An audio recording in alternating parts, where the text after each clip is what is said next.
Bread baking, an ancient practice in which oldest evidence dates back 14,500 years ago within a Natufian site in the Jordanian desert. The aroma of baked bread is enough to make your mouth salivate. The sound of its golden crust when pressed is enticing, and the warm and primal feeling of sharing it with family is unforgettable. Bread is truly magical, an art form that I believe will last as long as we do.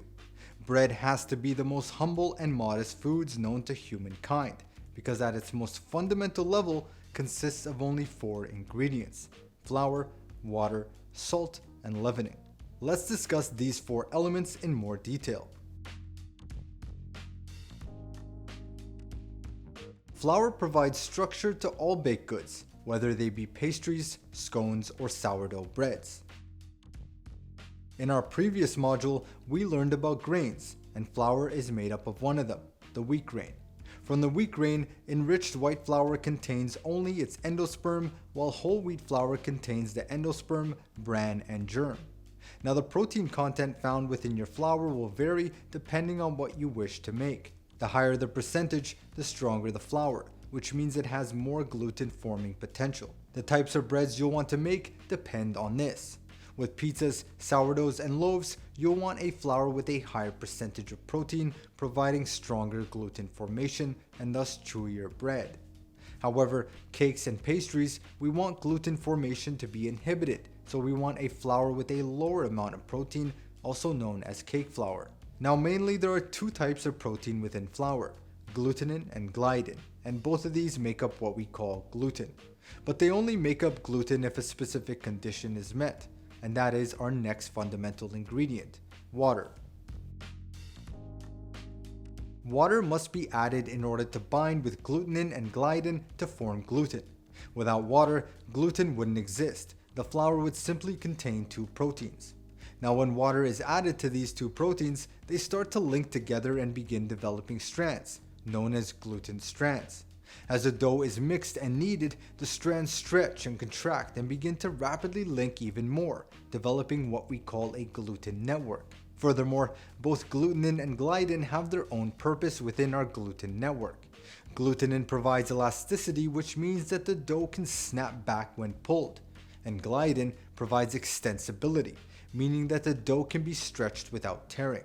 Water also allows our dough to ferment more efficiently, as the more our flour is hydrated, the more that salt and yeast can be dispersed evenly throughout our dough. Now, this leads me to our next important point, and that is what we call hydration rates. Hydration rate refers to the percentage amount of water in your dough relative to the amount of flour used. Essentially, a hydration rate of 100% means that for every 100 grams of flour used within a bread recipe, you'll also want 100 grams of water. Another example, if your bread recipe calls for 500 grams of flour and you wish to use an 80% hydration rate, then you would need 400 grams of water. Most bread recipes call for 60 to 80% hydration. Going below 60% may lead to a firm dough with a dense crumb, and above 80% will be difficult to manage and very sticky. As a beginner, try to stay within the 60 to 80% range. Now that you understand water's function when it comes to gluten development and bread baking, let's discuss our next ingredient, salt. Salt provides a variety of key functions necessary for great bread. Without salt, our food would lack flavor, and bread is no exception. The amount of salt used in your bread baking recipes is, however, crucial. Too much salt and it would be inedible. Too little and your bread will taste flat. As a rule, we want to aim for 2 to 3% of salt based on the amount of flour used. For example, if your recipe calls for 400 grams of flour, 2% of that would be 8 grams of salt. Another key function of salt is that it slows down the activity of yeast. Because salt pulls moisture from anything it comes into contact with, its interaction with yeast breaks it down. This is actually desirable, however. If the yeast is too active, the dough will rise beyond its structural integrity and eventually collapse, losing the gluten network we worked so hard to achieve. This slowed fermentation also lends itself to enhanced flavor development. The longer the ferment, the longer lactic acid bacteria is allowed to propagate. We'll discuss this more later. Salt also strengthens gluten strands, as it delays the hydration of those gluten strands, leading to a tight and compact network. This strength allows the dough to hold more carbon dioxide and therefore more volume. Lastly, salt enhances the bread's color and caramelization. Remember how we just talked about salt slowing down fermentation? Well, in order for yeast to expel carbon dioxide, it feeds off sugars found within the flour. These sugars are responsible for bread's nutty taste and gold brown appearance. Therefore, by slowing down the yeast's activity, enough sugars are left behind to promote the Maillard reaction. Speaking of yeast, that leads us to our fourth and final element, leaveners. Now there are three different types of leaveners: biological, chemical, and steam. Let's begin with how leavening agents work and then discuss the three types in detail.